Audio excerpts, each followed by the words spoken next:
proceder con nuestro invitado. Alejandro Hidalgo Usquesa, arquitecto UNAP, titulado 2010, se desarrolló como docente en esta carrera, en el área de estructuras. Trabajó como parte del equipo del proyecto en el camino del Inca y ejerció además su ejercicio profesional en oficinas, digamos, externas. En el 2015 comienza una nueva búsqueda profesional con su viaje a Nueva Zelanda, donde desarrolla inicialmente proyectos residenciales en 2 oficinas, consolidando la propia tiempo después, denominada Hidalgo Architect, en el 2021. Hoy nos contará sobre sus experiencias y aprendizajes de estos 8 años en Nueva Zelanda. Un aplauso para él.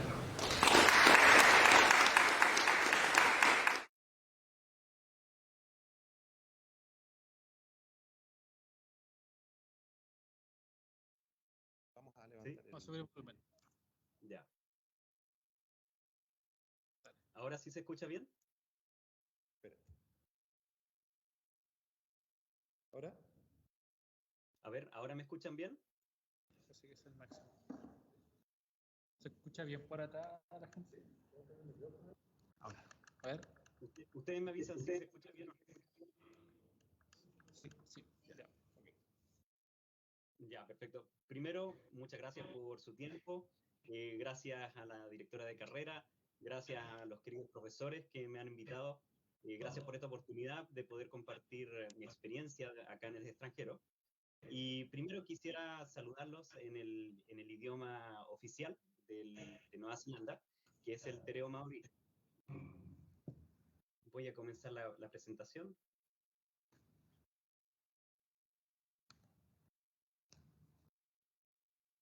Tena koto kotoa, ko Alejandro Tokubinoa, nami hiki akoe, moto taena mai teneira. Thank you for being here today. My name is Alejandro, and this is one of the things that I learned in being in New Zealand. The first language is te reo maori, and the second language is English. So obviously, I learned English in this whole process. Primero quisiera agradecerles la oportunidad, como les digo, a todo el equipo profesional, al equipo docente y a todos los que están ahí haciendo esto posible, porque nos estamos conectando a más de 10.000 kilómetros de distancia. Y la presentación que les tengo hoy en día preparada es más que nada un pequeño resumen de lo que he hecho en estos 8 años acá en el extranjero, pero más que nada quiero motivarlos a ustedes a que vivan sus propias aventuras y que nada es imposible.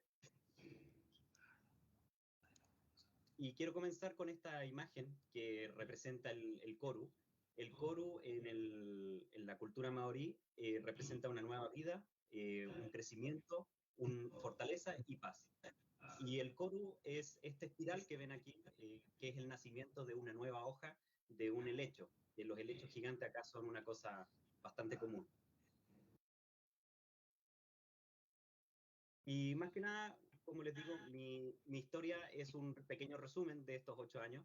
Sé que tengo aproximadamente 40-45 minutos para poder explicarles estos 8 años y resumirlos en esta presentación, pero más que nada los quiero invitar e inspirarlos a ustedes a que tomen sus propias aventuras.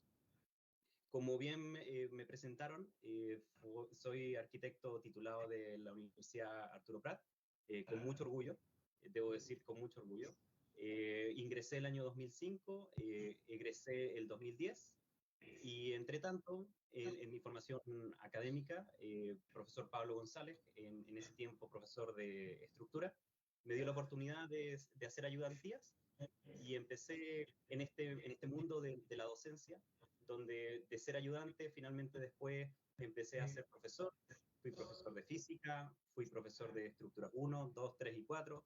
También trabajé junto con profesor Alberto Prado en el proyecto de Buscando el Camino del Inca, un proyecto muy interesante donde también estuve trabajando con Esteban, estuve trabajando con muchos profesionales que hoy en día conocen ustedes ahí en la misma universidad, y actualmente me encuentro registrado oficialmente acá en Nueva Zelanda, que es una de las cosas que les quiero contar un poquito más adelante. Pero tan pronto tú pisas un pie en Nueva Zelanda, tú pierdes tu título de arquitecto.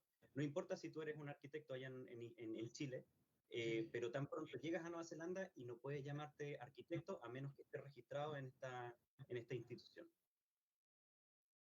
Y para darles un poco de contexto, quisiera decirles de que Nueva Zelanda no es Europa, primera cosa.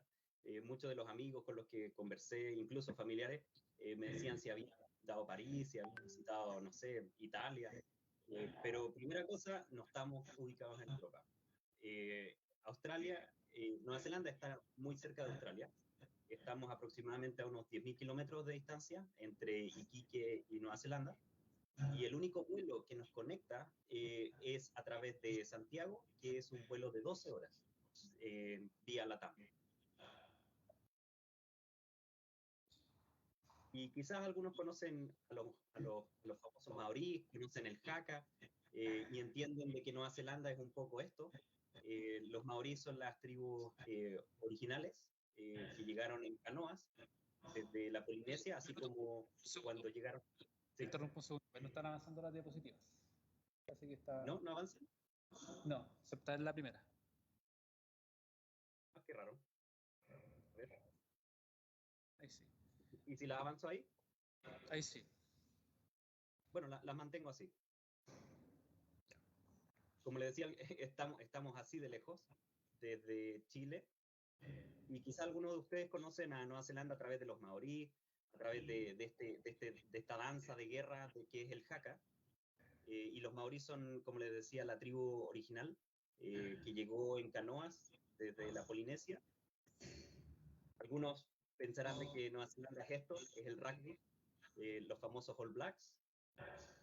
Cabe destacar de que cuando uno va a los parques, no se juega fútbol. Lo que uno más ve es rugby. Todo el mundo juega rugby. Es el deporte nacional. Y yo me encuentro ubicado en la isla norte. Cabe destacar de que Nueva Zelanda tiene dos islas, la isla norte, donde están todas las playas paradisíacas y mucha vegetación. Y en la isla sur es más que nada como Punta Arenas, es un poco ese tipo de paisajes, donde hay fiordos, donde hay glaciares.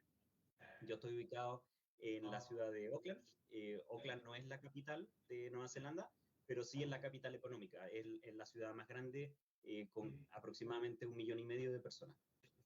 Y cabe destacar de que es una ciudad suburbana, lo cual quiere decir de que no existe esta situación como el damero, como en las ciudades como latinoamericanas, donde hay una iglesia, está el correo, está la plaza. No, aquí nosotros fuimos conquistados por los ingleses. Los españoles trajeron el damero a Latinoamérica, los ingleses conquistaron esta parte del mundo que es completamente distinta. Y lo cual lo hace una formación urbana interesante. Como ven, es una ciudad que se ve moderna, hay mucho transporte marítimo.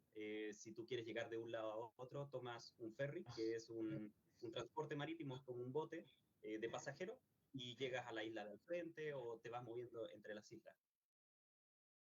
Y finalmente algunos conocerán la famosa película El Señor de los Anillos. Bueno, fue grabada en Nueva Zelanda. Esta es el famoso Hobbiton, donde está la comarca. Y vamos al grano. ¿Cómo inicia esta aventura? ¿Cómo llegué desde Chile, ¿cierto? hasta Nueva Zelanda? Y básicamente miraba como mi futuro en línea recta. Estaba trabajando, estaba haciendo cosas, pero quería vivir una aventura, quería vivir algo distinto. No quería quedarme en Chile prisionero, porque de alguna forma cuando tú naces en un país, naces prisionero de ese país. Salir de un país es algo bastante complicado. Si no tienes, por ejemplo, un pasaporte o una visa, tú solamente puedes llegar de turista a un país, pero no puedes residir en ese país. Tienes que finalmente en algún minuto volver a tu país de origen. Entonces, así fue que escuché de la famosa Working Holiday. La Working Holiday es un agreement, es un tratado entre el gobierno de Chile y distintos países. Está Nueva Zelanda, está Australia, está Irlanda, y la famosa Working Holiday te permite vivir un año en el extranjero y puedes trabajar o puedes estudiar. Solamente puedes trabajar para el mismo empleador aproximadamente 6 meses. Porque la idea y el espíritu es que tú trabajes, juntes algo de dinero y viajes. Y después, obviamente, te vayas del país. Pero yo me quedé. fue como la oportunidad de poder quedarme acá. Esta es la primera foto que sacamos cuando ingresé al aeropuerto, el año 2015.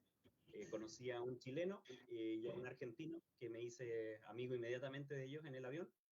Y ya traspasando ese portal, donde están estas caras maorí como tribales, tú oficialmente estás en terreno neozelandés.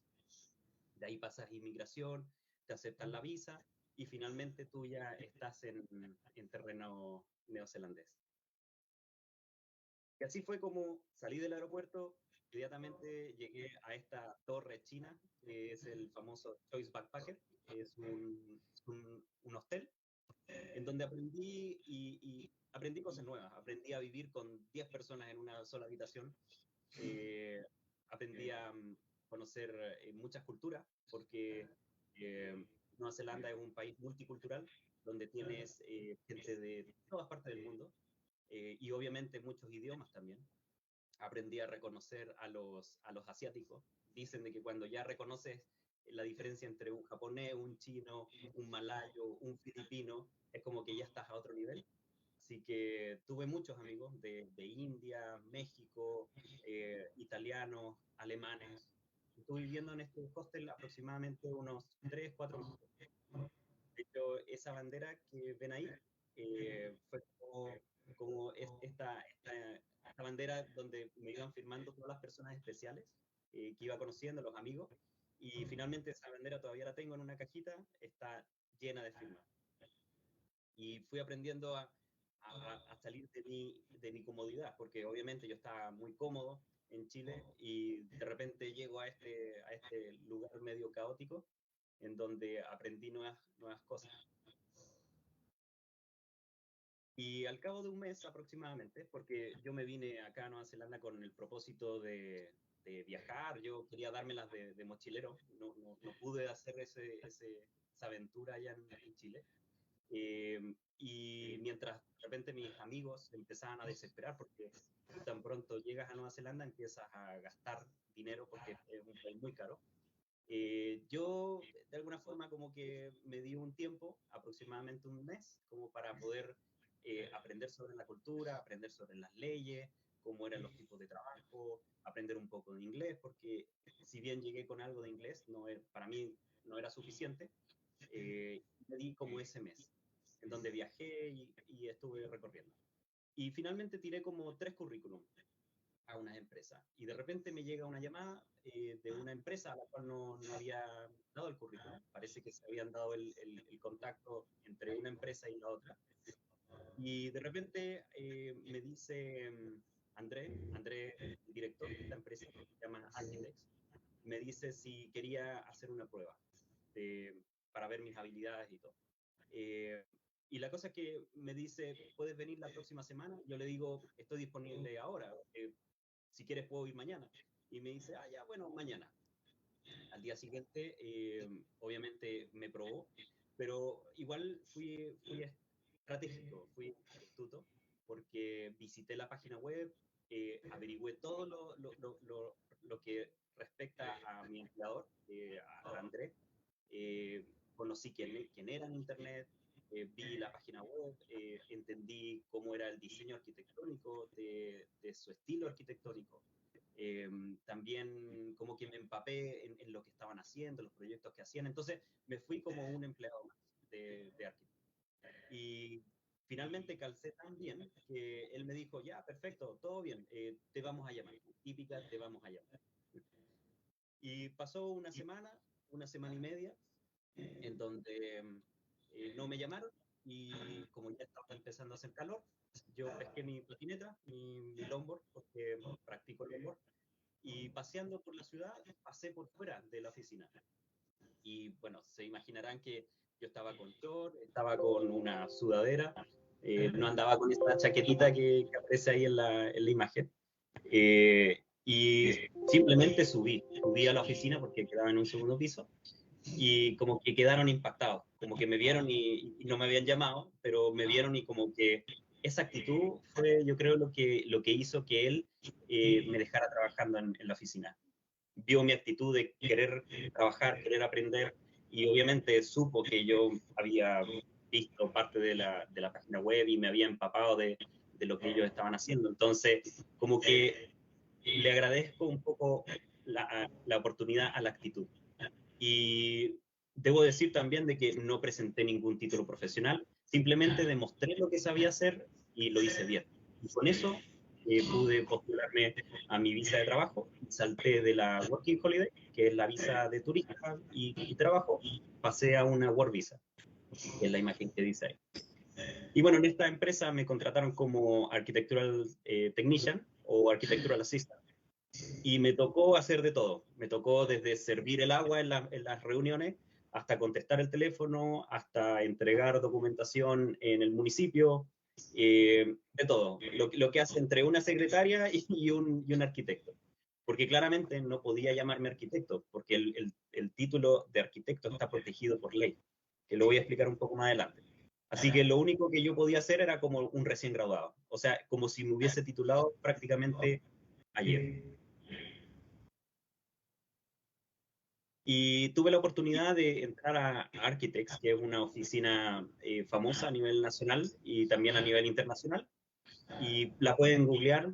De hecho, el director, que es André Hodgkin, es uno de los arquitectos más renombrados acá en Nueva Zelanda, eh, y uno de los más complicados, porque es un hombre súper complicado. Pero dicen de repente que los malos jefes, o los jefes más jodidos, son los que mejores te enseñan.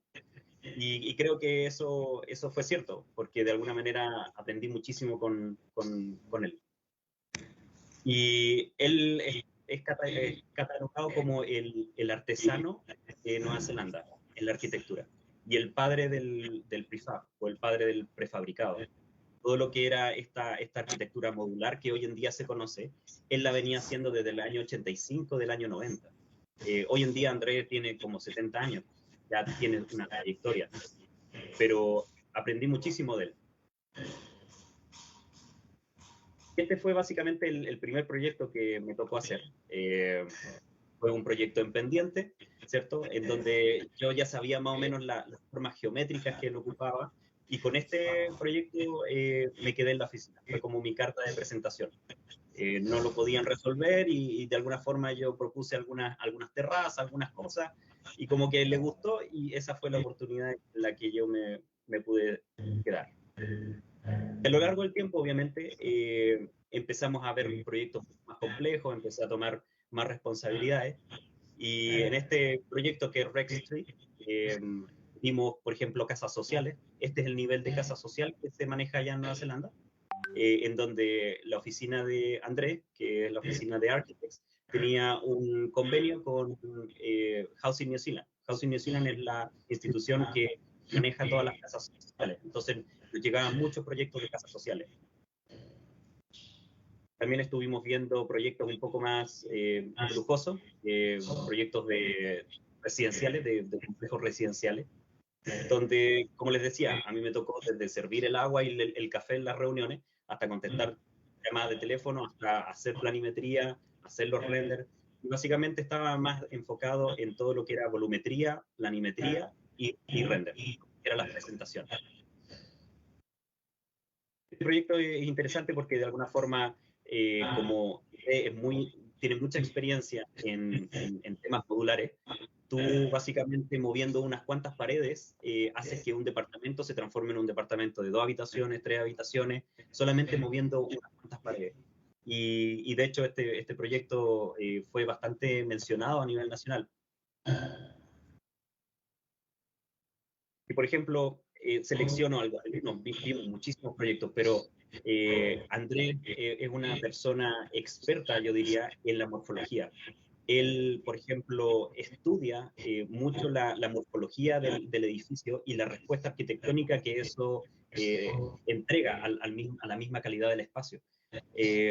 A diferencia un poco de lo que es en Chile, en donde de repente vinculamos la arquitectura con el paisaje, ¿cierto? Con el territorio, y encontramos una sola manera, una sola propuesta, Nueva Zelanda un poco explora el diseño y la morfología y va jugando con distintas alternativas.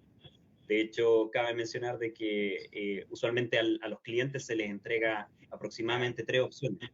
Y entre esas 3 opciones va escogiendo y se va reafinando el detalle hasta que se llega a la arquitectura deseada. Así empezamos como cada vez meterme en temas un poco más complejos. Este es Vinegar Lane, que es un edificio de 5 pisos, en donde obviamente empezamos a explorar texturas, planimetría. Quiero enfatizar de que André es una persona excepcional respecto a la fabricación del espacio, al reordenamiento espacial, y que, por ejemplo, yo me daba cuenta que, no sé, le presentábamos este plano a los clientes, que eran clientes grandes, y de repente no querían cambiar algunas cosas, y él, les juro, en una servilleta, en un papel, a la noche siguiente, o sea, a la mañana siguiente, durante la noche, llegaba con una propuesta completamente distinta y reorganizaba el edificio, vigilando de que fuera la misma vinculación externa, pero adentro lo reconfiguraba. Realmente una cosa increíble. Con él aprendí todo lo que es a medir el espacio, o sea, cuánto es el dimensionamiento que tiene que tener una cocina, un baño, un dormitorio, cuánto son las circulaciones. En el fondo, hoy podría diseñar cualquier cosa gracias a las dimensiones y a la configuración espacial que aprendí de él. Y básicamente, como resumen de esta oficina, mi primera oficina, mi primer trabajo, rescato este proyecto de Waiwera. Es un proyecto millonario que hasta el día de hoy todavía se sigue diseñando y se sigue construyendo. Cuando hice el registro de arquitecto, tuve que seleccionar 6 proyectos. Seleccioné 3 proyectos de Architects y 3 proyectos de mi próxima oficina. Y este fue uno de ellos, en donde obviamente aquí estuve muy involucrado en todo lo que es la etapa de concept design. El concept design es más que nada la etapa de concepto, en donde se explora la morfología, las vinculaciones con el paisaje, la funcionalidad, y sí, mucho de esto. El propietario era un grupo de chinos, de repente no se ponían de acuerdo y teníamos que cambiar completamente la estrategia, y en vez de hacer un hotel de 3 pisos, hacíamos un edificio de 5 o 7 pisos, o de repente una pequeña hostería. Entonces íbamos cambiando constantemente y fue un gran entrenamiento para mí. Luego selecciono Tom Street, que es un proyecto donde es residencial y habitacional. Y en este proyecto fue la primera vez que tuve que hacer un resource consent. El resource consent básicamente es toda la documentación que se hace para presentarla al council, que es el municipio, y es como una suerte de anteproyecto. Aquí te evalúan todo lo que son las pasantes, todo lo que son los metrajes cuadrados, que cumpla todo el proyecto antes de ir a una fase de documentación, antes de ir a la fase técnica. Obviamente, como yo ya llevaba casi un año y medio en esta oficina, todavía no tenía los conocimientos técnicos para poder abordar el proyecto como building consent en la siguiente etapa. Pero ya manejaba más o menos todo lo que era resource consent. Ya me conocía las leyes, me conocía las reglas, las zonas, podía administrar e incorporar información del urbanista, del paisajista, del traffic engineer, que es el ingeniero de tráfico, que es el que diseña todo el tema de las calles, ¿cierto? Entonces, como que fui de a poquito creciendo, obviamente, mientras iba trabajando.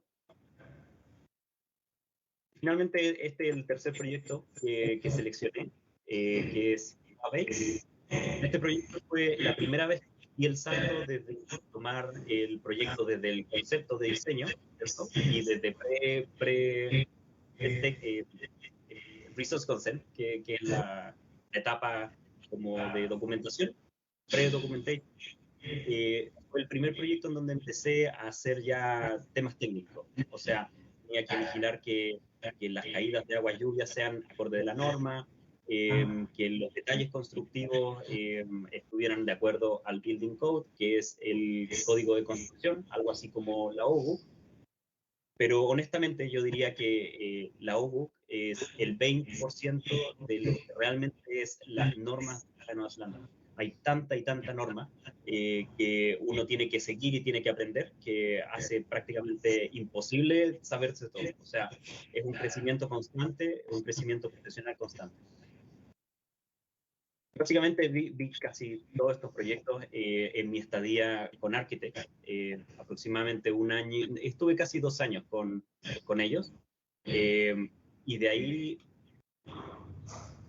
vi proyectos, por ejemplo, de $10 millones, 23 millones de dólares costó Tom Street. Proyectos que obviamente en Chile es difícil tener esa capacidad. O sea, ver proyectos tan millonarios donde de repente el recurso no es la limitante, hace que tú diseñes sin ningún problema. O sea, podíamos diseñar, podíamos proponer cosas que no tenían ninguna restricción. De hecho, cabe destacar que el proyecto anterior, el propietario era un millonario que iba en helicóptero a ver su obra. Varias veces nos pasaba a buscar en el helicóptero, íbamos al sitio en helicóptero, porque obviamente no se podía acceder por tierra. Entonces, también era muy antojadizo, de repente quería hacer un gimnasio, demolía el gimnasio, de repente quería hacer un garage para su yate, sacaba el yate, quería hacer un mini puerto, pues lo cambiaba, o tenía una piscina con eje infinito, y bueno, esa sí quedó. Pero como que me expuse a muchas cosas. Y bueno, después de que renuncié de Architects, yo quería retomar lo que estaba haciendo, o sea, viajar, y ya en esta altura yo ya tenía mi visa de trabajo, había sacado mi residencia, así que ya no tenía tantas presiones de querer trabajar. Y dije, bueno, por fin voy a poder disfrutar esta aventura como mochilero. Pero a la semana recibo una llamada de una reclutadora y me dice que había una empresa que estaba muy interesada en mi currículum. Y yo dije, bueno, veamos cuánto valgo. O sea, llegué a Nueva Zelanda ganando $15 la hora. Veamos cuánto vale mi experiencia en estos 2 años. Me entrevisté con DA, con Dorrington Architects, y en esa imagen, ahí el de Boina es uno de los directores, que es Sam Rapperson, y el otro es Tim Dorrington. 2 personas muy sociales, muy buenos jefes. Y después de mi entrevista, como que me gustó el salario, pagaban $65,000 al año, lo cual no era malo, era bueno. Y lo que más me cautivó fue que ellos tenían el plan de transicionar desde AutoCAD y SketchUp, que eran los software que yo estaba ocupando en el 2015-2016, transicionar hacia ArchiCAD. Y ese era como mi objetivo, porque ya la industria de Nueva Zelanda estaba migrando hacia lo que era el famoso BIM. Y así fue que ellos me contratan como Senior Architectural Technician, donde empecé a hacer proyectos residenciales, pero ya a un nivel mucho más de lujo. Proyectos 100% residenciales, no tan sociales como Architects, y también tuve la suerte de entrar a una oficina reconocida a nivel nacional, también a nivel internacional. De hecho, ellos han salido varias veces en Art Daily, los buscan. Y esta era la oficina. Bueno, esta fue la segunda oficina que tuvo, porque compraron una primero y después nos mudamos a una segunda oficina. Y de hecho, uno de los desafíos en esta oficina fue que empezamos a ocupar Mac. Ocupé toda mi vida Windows y empezamos a ocupar Mac, lo cual me llevó un tiempo en adquirir, pero ahí estuve trabajando aproximadamente 4 años ocupando Mac. Y lo mejor de todo es que aprendí BIM, porque me pagaron el curso de entrenamiento básico de BIM, que fueron 3 días. El curso debe haber costado como $1,500,000, $2 millones de pesos. pero todo lo cubría la misma empresa porque ellos estaban capacitando a su personal. Y aprendí el famoso ArchiCAD, porque tienes como dos caminos.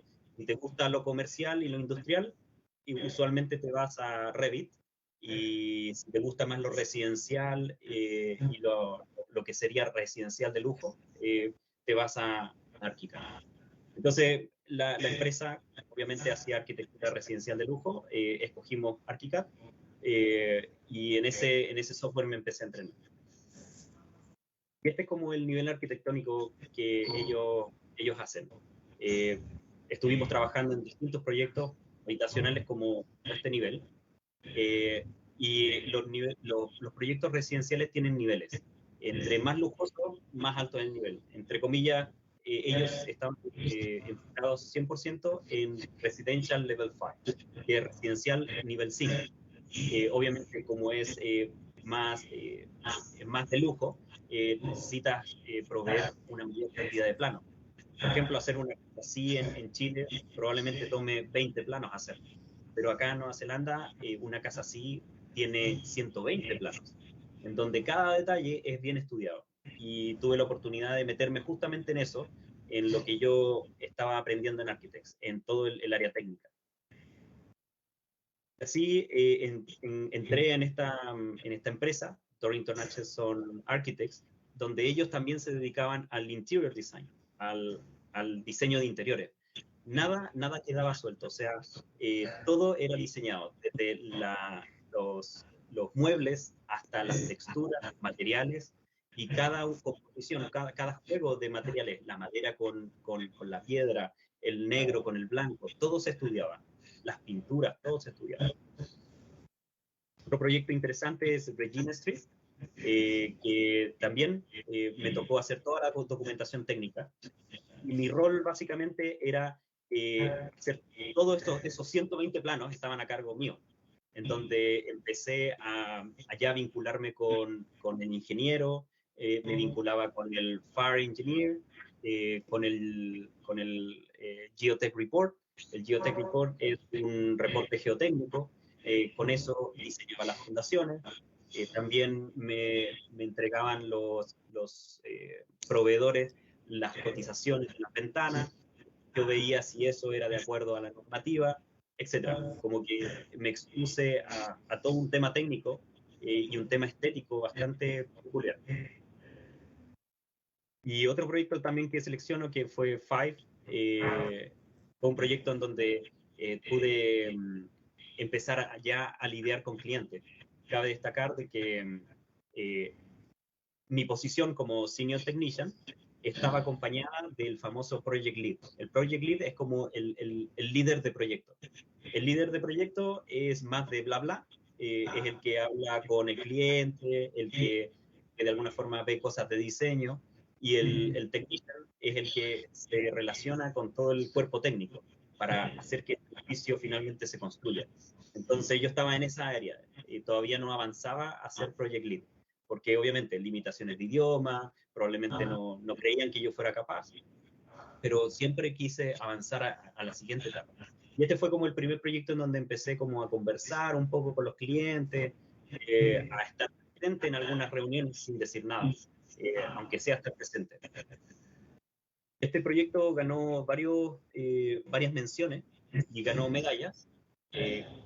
Aquí en Nueva Zelanda todos los años se hacen dos concursos importantes donde participan todas las oficinas de arquitectura y se postulan proyectos industriales, proyectos comerciales, proyectos residenciales o bien edificios de altura. Y este proyecto ganó premios a nivel nacional, medalla de oro, y obviamente nos invitaron a la ceremonia, todos los que estábamos involucrados salimos, ahí nos dieron una medalla, y esa medalla fue directamente a tu oficina, o sea, no fue mía, pero se la quedaron ellos. Y una de las cosas que destaco de Dorrington Hutchison fue la calidad y el ambiente laboral. O sea, constantemente íbamos a restaurantes, siempre nos mantenían bien contentos al personal.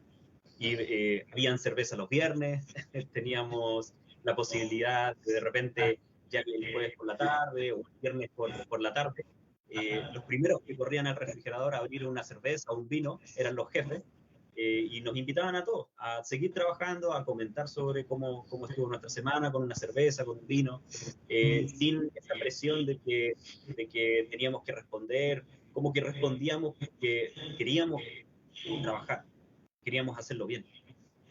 Fueron también una de las primeras empresas que incorporaron el famoso 4.5 de días laborales, lo cual quiere decir de que trabajas 4 días, una semana, y después a la siguiente semana trabajas 5 días, y después trabajas 4 de nuevo y trabajas 5 después. O sea, día por medio tienes un lunes libre o un viernes libre, tú lo escogías, pero obviamente te lo pagan. Es como esas famosas jornadas laborales de 4 días, ellos tenían un sistema de 4.5. Y constantemente hacíamos annual review, que cada 3 meses ellos nos preguntaban cómo veían la empresa, les dábamos feedback, y también ellos nos apoyaban en decirnos qué nos faltaba, cómo veían nuestro crecimiento profesional, y era la oportunidad de también empezar a negociar salarios. Si ameritaba el crecimiento, nosotros podíamos aplicar a un mejor salario. Y creo que aumenté mi salario como 2 veces en este periodo de 4 años.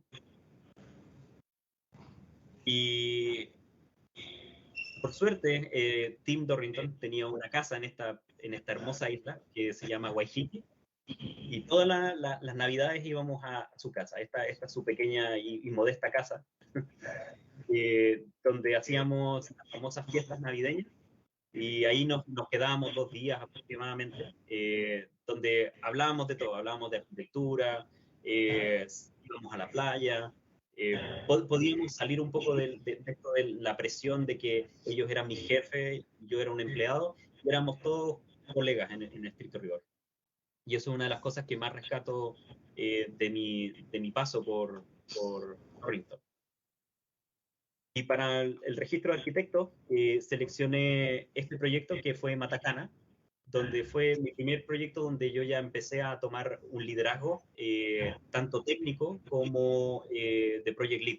O sea, constantemente, sin que ellos me contrataran para eso, yo empecé a tomar más responsabilidades, porque quería aprender. Este proyecto también fue bastante interesante, que es The Hub, se llama The Hub. Es un proyecto donde aprendí todo lo que es el tema de heritage, patrimonio, y aquí fue un proyecto bastante interesante que también lo puse ante mi comisión. Finalmente este fue el proyecto con el que coroné mi crecimiento, entre comillas, profesional, antes de registrarme como arquitecto, donde aquí yo ya tuve un rol completamente de project lead. Iba a las inspecciones de la obra, del sitio, manejaba contratos, hacía tendering, que es el proceso de licitación. Cada proyecto se licita y aproximadamente 2 o 3 constructoras te entregan los precios. Y tú tienes que evaluar si los precios están bien, comparar los precios y vas guiando al cliente. De alguna forma tomas el rol como de mediador entre el cliente y la relación con el constructor. Y ahí está el arquitecto abogando de que las cosas se cumplan y todo esté de acuerdo a la norma. Y básicamente estuve como 4 años en esta empresa. Vimos muchos proyectos residenciales. Esa es la lista de proyectos en los que yo estuve involucrado. Pero aprendí de que cuando tú eres muy bueno en algo, la gente no quiere perderte. Y de alguna manera me volví tan bueno en lo que estaba haciendo porque empecé a analizar el data de la empresa, empecé a meter un poco en el negocio, en cuanto era lo que cobraban, si es que estaban ganando dinero con los proyectos que estaban haciendo. Empecé a analizar cuánto es lo que se demoraban mis compañeros en terminar el proyecto o si habían problemas. Y recuerdo que una compañera de trabajo dijo, pero no te pagan por eso. ¿Por qué te estás involucrando más de lo que dice tu rol, si tu rol es técnico? Y yo le dije, en algún minuto voy a ser jefe. Toda esta información es para mí, no es para la empresa. Obviamente yo se la doy a la empresa, pero es para mí. Y también, como estaba en el área técnica y era un trabajo bastante repetitivo, habían veces que yo copiaba y pegaba cosas de proyectos que ya me habían funcionado. En vez de estar escuchando música, empecé con todo lo que son los audiolibros, todo lo que son los podcasts. Por ahí el año 2018 estaba como recién comenzando todo eso. Y empecé a entrenarme a mí mismo porque mi objetivo principal era tratar de recuperar ese título que yo había perdido de arquitecto. Y finalmente les propuse de que yo quería ser arquitecto, quizás asociarme con ellos, pero no, ellos como que me estancaron de alguna forma en este rol de senior technician. Claro, iba aumentando mi sueldo, pero no iba aumentando mi conocimiento. Y finalmente tomo la decisión de renunciar el 2021 y ahí como que ya me enfoqué 100% en el registro. Es así como en octubre, el 12 de octubre, hace poco pasó mi aniversario, del 2021, logré registrarme como arquitecto, en donde tú tienes que presentar toda esta evidencia, todos estos proyectos que tú has hecho, obviamente mucho más complejo, y son 3 horas de entrevista, con, ¿se escucha? ¿Se escucha? Sí. Ya. Es una entrevista de aproximadamente 3 horas con una comisión de 3 arquitectos, en donde ellos te van bombardeando con preguntas, te van exponiendo si es que tú conoces realmente sobre la arquitectura de Nueva Zelanda o no. Y tienes la posibilidad de presentar 6 proyectos. Y esos fueron un poco los proyectos que presenté, que quería compartir con usted. Pero básicamente el requisito es estar en una universidad que te permita estudiar 5 años arquitectura, lo cual la UNAP te lo provee, porque aquí en Nueva Zelanda la arquitectura se estudia solamente 3 años, no 5 como en Chile. Pero cuando tú terminas arquitectura en Chile, tienes mucho más conocimiento que un arquitecto que termina en 3 años acá. Porque de alguna forma los arquitectos aquí saben mucho de una sola cosa. Sin embargo, en Chile, nosotros sabemos de urbanismo, sabemos de cálculo estructural y podemos calcular, podemos hacer documentación, podemos hacer diseño, podemos hacer muchas cosas. Pero, por ejemplo, acá el arquitecto o solo diseña o solo construye, pero no puede hacer urbanismo, eso lo hace el urbanista. No puede hacer paisajismo porque eso lo hace el paisajista. No puede hacer cálculo estructural porque eso lo hace el ingeniero. Entonces, de alguna forma, perdió un poco de poder, pero se hizo muy fuerte en la etapa de diseño y de construcción. Y eso es una de las cosas que ellos me midieron. Obviamente, tuve que, como ya estaba solo, sin empresa, sin empleador, tuve que hacerme de los famosos certificados o sea, de la Professional Insurance, que insurance es seguro, se me había olvidado, seguro profesional, lo cual cubre en caso de que haya algún defecto en algún proyecto, y tengo dos seguros, el de Professional Indemnity, que son $500,000, y el de Public Liability, que me cubre hasta $1.000.000. En caso de que, no sé, se me caiga una casa y dañe propiedad pública, estoy cubierto. Y también tengo la página web, soy miembro de Builders Track, que es como un repositorio de trabajo donde la gente busca arquitectos, busca diseñadores, y ahí voy poniendo mis proyectos. Me registré como business en Nueva Zelanda, saqué mi New Zealand Business Number, y con ese número puedo hacer las famosas invoice, que son las boletas. También pago mis taxes con eso, pago todo hacia el gobierno. Estos son algunos de los proyectos que he ido terminando y que voy subiendo al municipio, que también están expuestos ahí para que la gente pueda ver cuáles fueron mis últimos proyectos. También tengo reviews, la gente me deja reviews por algunos proyectos que he hecho, y me va poniendo puntaje. Y básicamente soy una persona muy tecnológica. Desde el principio siempre muy interesado en la tecnología. Y una de las cosas y de las herramientas que más encuentro interesantes es Miro. Miro viene a ser lo que muchos dicen como el tercer cerebro. Ahí es donde manejo todos mis proyectos. Por ejemplo, en vez de tener archivos o PDF o ir navegando por el explorador o buscando cosas en Google, todo lo tengo ahí. Es como cuando en las películas quieren atrapar a un criminal y tienen en el FBI, ¿cierto? Todo pegado y que vincula un solo objetivo. Bueno, eso es Miro. Miro es una pantalla donde ustedes pueden pegar todo. Lo mismo que ocupo Toggle, es una aplicación online donde voy grabando todo mi tiempo. Ahí voy viendo cuánto es lo que me demoro en un proyecto y con eso puedo ir sacando también un ratio, que es cuánto es lo que cobré versus lo que me demoré en hacer un trabajo.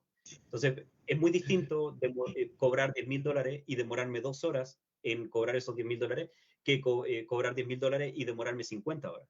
Entonces, en base a eso, siempre mi ratio lo voy tratando de manejar junto con el mercado, pero trato de que no sea menos de $150 la hora. Y en 8 años puedo decir de que llegué a Nueva Zelanda ganando $15 la hora y hoy cobro $150 la hora o más, porque hay proyectos que me dan mucho más, porque soy más eficiente o son proyectos que son un poquito más repetitivos, entonces puedo ser más productivo en base a eso. Lo mismo que aplicaciones sencillas como Google Keep, por ejemplo. Si se me ocurre una idea de negocio o algo que tengo que hacer, voy y hago en el Google Keep, escribo todo lo que tengo que hacer para el día, para la semana, para el año. No dejen que de repente esas ideas importantes que les vienen en sueños, les vienen, no sé, en sus momentos más privados, se les escape. Hay veces que esas ideas pueden significar un objetivo de meta. Vale. Lo mismo que las plantillas. Logré aprender a crear plantillas para ser mucho más eficiente. No teman explorar en cosas nuevas. Por ejemplo, tengo mi canal de YouTube que es...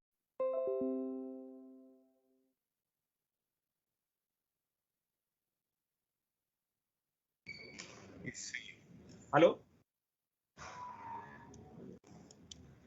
¿Aló? Ahí volvió. ¿Esteban? ¿Esteban? Sí, dame un segundo, ahí volvió. No, no se apagó. Espérame un poquito. Ahí sí. ¿Aló? ¿Me Espérame, escuchas? que se... Sí, ahí sí. Ya. ¿Tú me escuchas? Sí, ahora se escucha. ¿Esta fue la última slide que presenté? La anterior, igual, Ale, te cuento que estamos como en tiempo. Sí, tengo 2 más. Ya, súper. Estoy a 30 segundos de los 45 minutos. Y bueno, también creé con las habilidades que me entregó la universidad, el aprender el diseño, aprender todo lo que es AutoCAD, me permitió crear un producto, un hobby, del cual disfruto mucho, que son estos longboards que hice con mi hermano en el 2005. Y quiero invitarlos también a que exploren las tecnologías de hoy en día, como la inteligencia artificial. Yo me baso mucho en todo lo que es la inteligencia artificial. Por ejemplo, ocupo el DALL-E, el ChatGPT, el ChatPDF, que es una plataforma donde tú puedes entrenar a tu propia inteligencia artificial respecto a la información que tú le vas proveyendo. Y de alguna forma no es hacer trampa, sino que es una manera en que tú puedes extraer ciertas ideas y tener, no sé, más alternativas. Tú como arquitecto tienes la labor de seleccionar qué es lo que quieres presentar y qué son los elementos de diseño que tú quieres incorporar en tu obra. No es que es un copiar y pegar, es de alguna forma tener muchas más alternativas. Ahora, el que no la esté usando está 10 pasos más atrás del que sí la está usando. Entonces, los invito a tener estas nuevas herramientas que en mi tiempo no las teníamos y obviamente hacían que el proceso de diseño tomara mucho más tiempo. Hoy el proceso de diseño puedes acortar ese proceso y ocupar ese tiempo en cosas mucho más productivas, invertir ese tiempo en tu propio proyecto. Es así como estoy explorando negocios digitales. Me di cuenta que es más fácil cobrarle $1 a 1 millón de personas que cobrarle $1 millón a una sola persona. Así que quiero invitarlos a que ustedes sean creadores, porque antes que arquitectos, ustedes son creadores del espacio. El arquitecto es un creador del espacio. Pero mi pregunta es, ¿por qué limitarse solamente con el espacio? Ustedes pueden ser creadores de todo, creadores de amigos, creadores de relaciones personales, creadores de aventuras como las que yo tengo en este minuto. Pueden ser creadores de una familia, pueden ser creadores de un proyecto o de un postre. Amen la creación, porque eso es lo que va a motivar el crecimiento personal y las aventuras que ustedes van a tener a futuro. Eso, muchas gracias.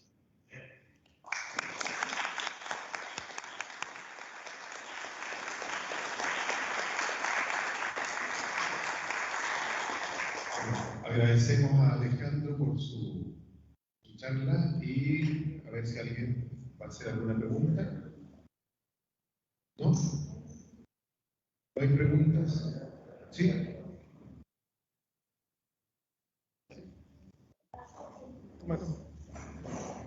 Antes, Ale, voy a ver si puedo, ¿cómo se llama esto? Ver la cámara. Yo no te veo. Si no se escucha. Sí, voy a ver si dónde está otra cámara. ¿Se escucha? ¿Se escucha? Oye, ¿bien, Alejandro? No, hay que hacerla acá.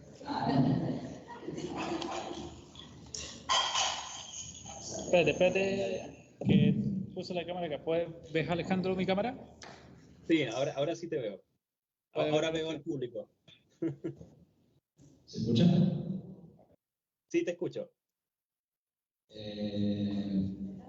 Bueno, buenos días, Alejandro. Soy Daniel. Hola, Daniel, ¿cómo estás? Bien. A mí me llamó la atención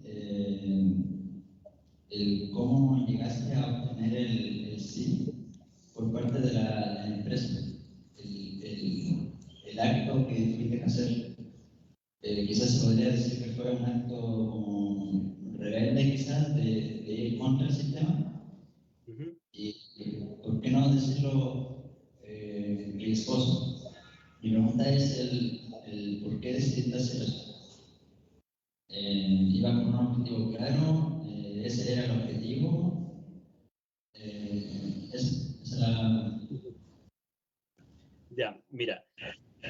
En países, bueno, se supone que Nueva Zelanda es uno de los países modernos del mundo.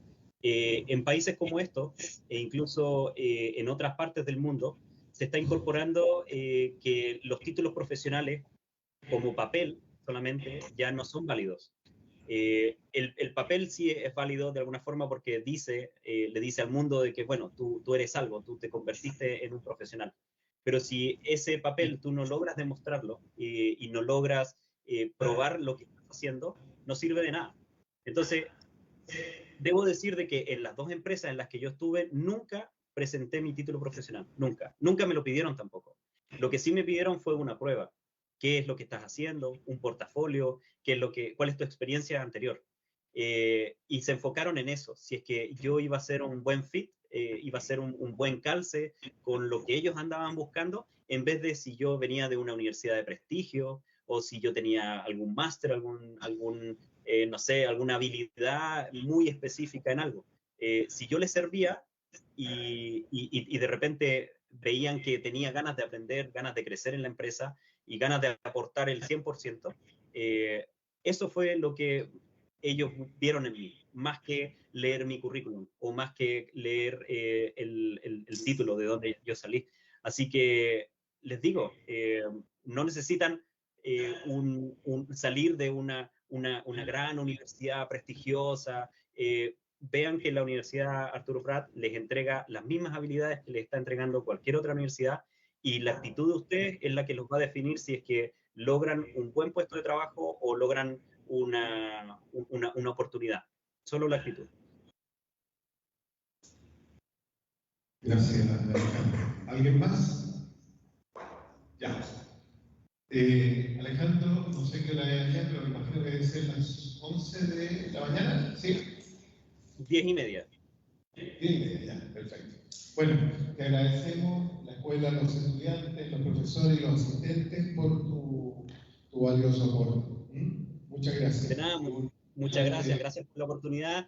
Había querido tener este encuentro con mis profesores, con mis colegas y con las nuevas generaciones. Y nada, si alguien de repente quiere contactarme, de repente les voy a dar mi contacto, mi número. Si alguien quiere venirse a Nueva Zelanda, lo voy a enviar. Y animarlos a que la carrera no es fácil, es difícil, pero las regalías que tienen después de terminar son infinitas, solo depende de ustedes.